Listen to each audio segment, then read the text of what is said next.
What's up, YouTube? Timmy's here. Now, 2025 the company A24 will be releasing a lot of interesting movies coming in 2025. Now, obviously, they most likely require something that's not on this list. Like, obviously, there's always other film festivals they could always require something off. So take that for granted. So, but here are the 2025 films coming from the company A24. All right. We do got like the a wider release of the Brewer list. And by the way, when I go finally watch the Brutalist, I will be giving my top 10 favorite A24 movies of 2024. So keep your eye out for that. But after that, like the new A24 film we have outcoming is Parfano, which is from the same by director Paolo Sorrentino, who gave us like A Great Beauty and It's about an Italian woman searches for the happiness during the long summers of her youth, falling in love with her city and its many memorable characters. That could be interesting to see. I mean, the preview does look intriguing. So and the lead actress, I think she could be good. So hopefully it could be an interesting one. All right. Now in February we also got the Legend of Ochi, which is a family-based film, which you don't really see A24 tackle family movies nowadays. But the Legend of Ochi is about a young girl learns to never go outside after dark because of her exclusive forest creatures known as the Ochi. I think I pronounced that right. However, when a baby Ochi is left behind and by its pack, she embarks on an adventure of a lifetime to reunite with its family. Now you got the likes of William Defoe's in this, Emily Watson, Finn Wolfhard, the girl Helena Sango, who was in that Tom Hanks film Map of the World a couple years back. She actually plays the lead in this. It does look interesting. Like the visuals looks pretty decent. This is actually a movie that's been in the pipeline for a while. Like I literally like I remember like even talk about this all the way back probably in 2021 or maybe like 2022. I'm guessing. I don't even remember when I first talked about this, but hey, it's to be honest, I really thought it was gonna be fully animated though. Interesting, it's live action, but does look intriguing. Hopefully, it could be a good one here. All right. Now in March, which I thought this was supposed to come out in this year, but I guess they delayed it. On becoming a Janata Fowl, about a woman who stumbles across the body of her uncle on an empty road in the middle of the night. As the funeral proceeding begins, secrets of her middle class Zabanian family soon comes to light. And that, I gotta say, could be interesting. So that could be cool. Alright, we also got Andre is an Idiot, now, majority of these don't really have releases yet. But Andre is an Idiot is actually set to have its premiere at the Sundance Film Festival. And here's what it's about. He is dying because he didn't get a colonoscopy. His sobering diagnosis, complete irreverence, and curiosity sends him on an unexpected journey, learning how to die happily and ridiculously, without losing his sense of humor. And that could be interesting to check out. I think it's supposed to be a documentary, so there's that. All right, another film from A24 that's set to have its world premiere at the Sundance Film Festival is a movie called If I Had Legs, I'd Kick You. Literally the actual title. It's directed by Mary Birdsong, starring the likes of Rose Byrne, Danelle McDonald, ASAP Rocky, Conan O'Brien. With her life crashing around her, Linda attempts to navigate her child's mysterious illness, her absent husband, a missing person, and hostile relationship with her therapist. And that does sound like be interesting. Check out. Rose Byrne is always terrific. Of course, Saint like Conan O'Brien. That should be intriguing. So could be interesting to see. Oh, and we another A24 film that actually do have a release date, which I forgot to mention, is Mario Supreme. That's actually coming out in Christmas of 2025. I still don't know what it's supposed to be about, but it's supposed to have Timothy Chalamet, directed by one of the Safeys, Josh Safey. It's supposed to have the likes of Fran Drescher's in this. One of the guys from Shark Tank. I mean, some interesting cast members. So, and Gwyneth Paltrow's supposed to be in this as well. I'm definitely intrigued to see this because of that alone. All right. Now it's also gonna be the year of Safi because we also got Josh's brother Benny having a film next year too, called The Smashing Machine, which stars Dwayne Johnson as former wrestler and mixed martial artist Mark Kerr, and of course alongside Emily Blunt as his then wife. And this is supposed to pretty much be the film that really, I guess, remnants of giving Dwayne Johnson an Oscar nomination. Like this is supposed to be an Oscar level performance by him, which that's gonna be interesting to see. Like Dwayne Johnson as an Oscar nominated actor, that's whether that actually happens or not. That's gonna be something I never would expect to ever happen, but. Maybe it could be interesting, to say the least. I mean, Benny Safdie and even his brother obviously directed the likes of Adam Sandler in Uncut Gems, Robert Pattinson in Good Times. So they've known how to give great performances out of their actors. So should be interesting here. All right, now Paul Rudd has a couple of H24 films coming out next year. First up is Friendship, which he stars with Tim Robinson. When a new neighbor Brian joins his quiet life, Craig Waterman struggles to protect his family's secret. And this does sound like being interesting. I like Paul Rudd. Tim Robinson's pretty good. Kate Mara's in this. Jack Grazer. So we got some interesting cast members, so that could be good. We got Death of a Unicorn, where father and daughter duo Riley and Elliot hit a unicorn with their car and bring it to wildness retreat of a mega wealthy pharmaceutical CEO. Now, of course, you got like Jenna Ortega, Paul Rudd, Taya Leone. I'm definitely interested to see this when it comes out. The trailer does look intriguing. All right, we also got Warfare, which is co-directed by Ray Mendoza and Alex Garland.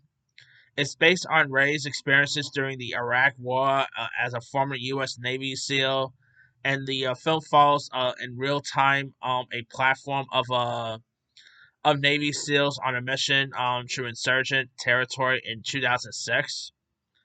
You got the likes of D. Farrell, Rune Atta, Will Poulter, Cosmo Jarvis. Some interesting cast members in this, so that could be interesting. We also got Materialists, which is supposed to have the likes of Chris Evans, Pedro Pascal, Dakota Johnson. It's set in New York City. The film follows the story of a matchmaker, her ex-boyfriend, and a wealthy businessman. Now, this is from the same director of the movie Past Lives, which was pretty decent, so it could be an interesting one here. We got High to Low, which is a remake of a Japanese film from 1963, starring the likes of Denzel Washington, directed by Spike Lee. You also got Jeffrey Reyes in this, Ice Spice, ASAP Rocky. Cool year for ASAP Rocky, by the way. I mean, hey, he's married to Rihanna, so it's always a good time to be ASAP Rocky, right? So I don't know, that could be interesting. See, I mean, you got Denzel, who is obviously one of the greatest actors of all time. So, and he really makes good stuff with Spike Lee, going all the way back to Malcolm X. So that could be interesting. All right, we also got Pillion, which I'm not really sure if it's coming next year or not, but it stars Alexander Skarsgård. And it's about a timid man who meets Ray, a confident biker gang leader who engages himself in a submissive relationship. So it sounds a little bit like that recent A24 movie that they just put out, Queer with Daniel Craig. This could easily be the Queer of next year. Uh, but hey, Alexander Skarsgård is so great. You also got Harry Melling is in this, so could be interesting there. We got Eternity coming out, which stars Elizabeth Olsen, Miles Teller. After death, everybody gets 1 week to choose where to spend eternity. For Joan, Larry, and Luke, it's really a question of who to spend it with. Joan must choose between her first love, who got away, or the man she built her life with. That could be interesting to check out. I mean, Elizabeth Olsen, glad to see her really branching out since since the MCU and stuff. She was great in History Daughters. I think she's an amazing actress outside the MCU. So I don't know. Maybe this one could be interesting. We got Mother Mary, which is directed by Green Knight director David Lowery, and follows the relationship of a musician and fashion designer. It's got like Anne Hathaway, FK Twigs. Hopefully, she's better in this than she was in The Crow. Hunter Schafer's in this. Sounds like being interesting. Check out there. We got Eddington, which is from Ari Aster. I hope this is better than Bo's Afraid. But the plot follows a small town New Mexico sheriff with higher aspirations. You got the likes of Joaquin Phoenix, Emma Stone, Pedro Pascal, Luke Grimes, Austin Butler, Michael Wood, Clifton Collins Jr. Got some interesting cast members in there. So now again, Ari Aster, who also gave us Hereditary, Midsummer. His last movie, Beau's Afraid, which also had Joaquin Phoenix in it, was abysmal. Hopefully, this is better, but we'll see. We also got Huntington coming out, which stars Glenn Powell, Mark Qualley, Ed Harris. It's about a young man who hatches a murderous plot to inherit his family's wealth. Now, this is from the same director who did that little movie a couple years back with Aubrey Plaza in it called Emily the Criminal. Which, if you guys have not watched Emily the Criminal, do yourself a favor, go watch that. It really showcases on how great Aubrey Plaza is. And Glenn Powell, I think he's pretty much hot right now. Ed Harris is great. Margaret Qualley is also being hot right now too. You know, with like this year alone, she had The Substance, Kinds of Kindness.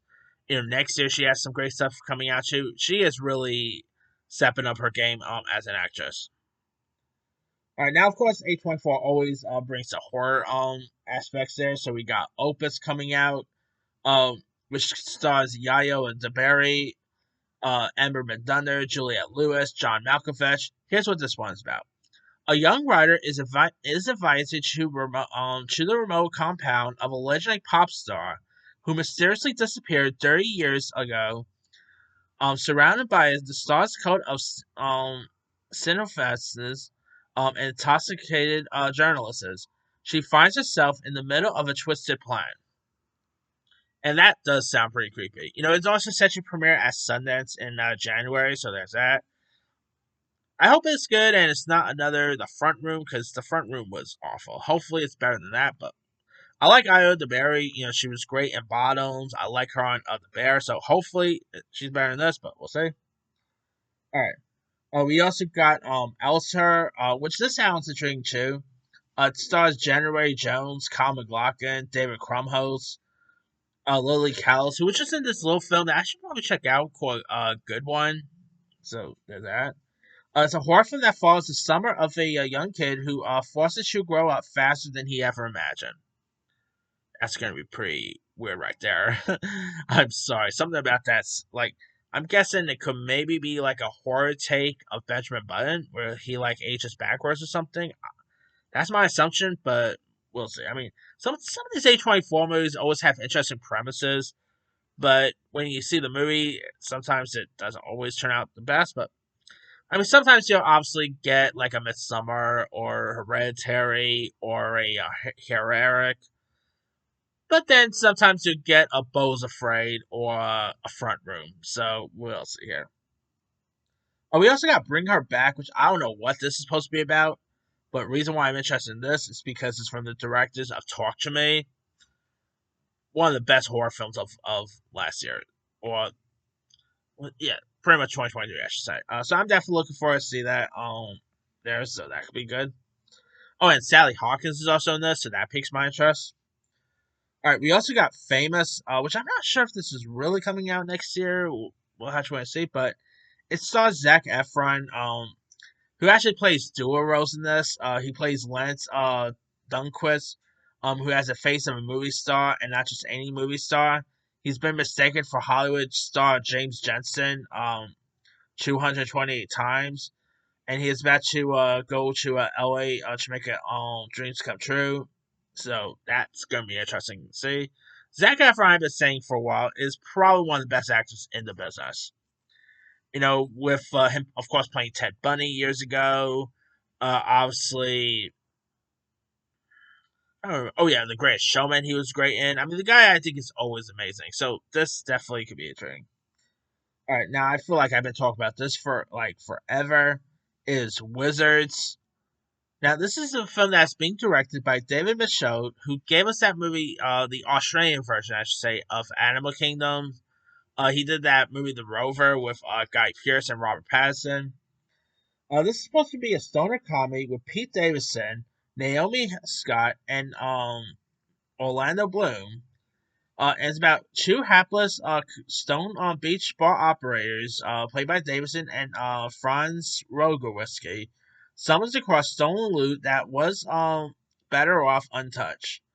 And yeah, I'm definitely intrigued to see this. Of course, Pete Davidson is always terrific. So this could be a train check out.